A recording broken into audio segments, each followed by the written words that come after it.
최근 한우 사육 마리수가 계속 늘면서 농가들의 한우 자율 감축 필요성이 제기되고 있습니다. 현재 코로나19와 재난지원금 효과 등으로 수요가 일시적으로 증가해 한우값이 높게 형성되고 있지만 수요 증가 요인이 사라졌을 땐 가격 폭락이 우려되고 있어서입니다. 네, 하지만 한우 농가들은 자율 감축엔 동의하면서도 선뜻 나서기는 꺼리고 있다고 합니다. 김길수 기자가 보도합니다. 한우 사육 마리수가 증가하고 있습니다.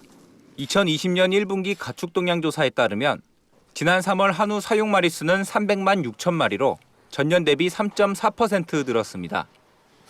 이는 분기별 사육 마리수 통계가 작성된 이후 1분기 최대 수치입니다. 한우 사육 마리수 증가세는 한동안 지속될 전망입니다. 한국농촌경제연구원은 한우 사육 마리수가 꾸준히 증가해 2022년에는 334만 7천 마리에 달할 것으로 예상했습니다. 이처럼 한우 사육 마리수가 증가하고 있음에도 한우값은 고공행진 중입니다. 올해 3월에서 5월 한우 고기 도매 가격은 1kg당 19,805원으로 전년 대비 14.1% 상승했고 지난 3일 한우 1등급 등심 소비자 가격은 1kg당 10만 원을 넘었습니다. 이는 코로나19와 재난지원금 효과로 한우 수요가 크게 증가한 것이 원인으로 풀이됩니다. 전문가들은 한우값 상승세가 끝날 것을 대비해 사육 마리수 감축이 필요하다고 강조합니다. 현재 코로나19와 재난지원금 효과로 인한 일시적 수요 증가로 사육 마리수가 늘어도 한우값이 좋지만 수요 증가 요인이 사라지고 늘어난 한우가 시장에 풀리게 되면 한우값 폭락이 예견돼서입니다. 당장 2021년 예상 한우 도축 마리수는 한우값이 폭락했던 2012년 84만 3천 마리보다 많은 최대 86만 마리로 관측되고 있습니다.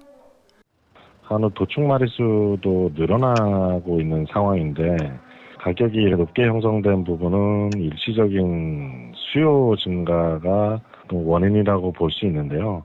하반기에 수요 증가 요인들이 사라질 경우 공급 증가로 가격이 하락할 가능성이 높습니다. 하지만 한우 사육 마리수 감축은 쉽지 않을 전망입니다.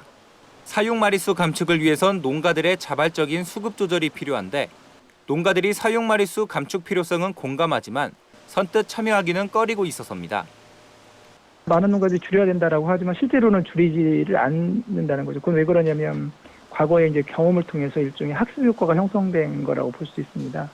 과거 사례를 보면 실제로 농가가 사육도 수를 줄이게 되면 줄이지 않은 농가들 같은 경우에는 오히려 나중에 가격이 회복이 되면서 그런 것에 대한 효과를 반대급부로 가져가는 부분이 있기 때문에 이에 전문가들은 정부가 적극적으로 나서 수급 조절 가이드라인을 만들고 이를 준수한 농가에 인센티브를 제공하는 등 대책 마련이 필요하다고 조언합니다. 과거 수급 불균형 상태를 겪은 농가들이 참여를 꺼릴 가능성이 높습니다. 그래서 정부가 추진하는 사업에 참여하는 농가들에게 좀 인센티브를 지원해 줄 수 있는 추가적인 방안이 좀 필요하다고 생각이 됩니다. 앞으로 농가들이 자율 감축을 통한 선제적 수급 조절에 성공해 한우값 폭락 우려를 잠재울 수 있을지 관심이 모이고 있습니다. MBS 뉴스 김길수입니다.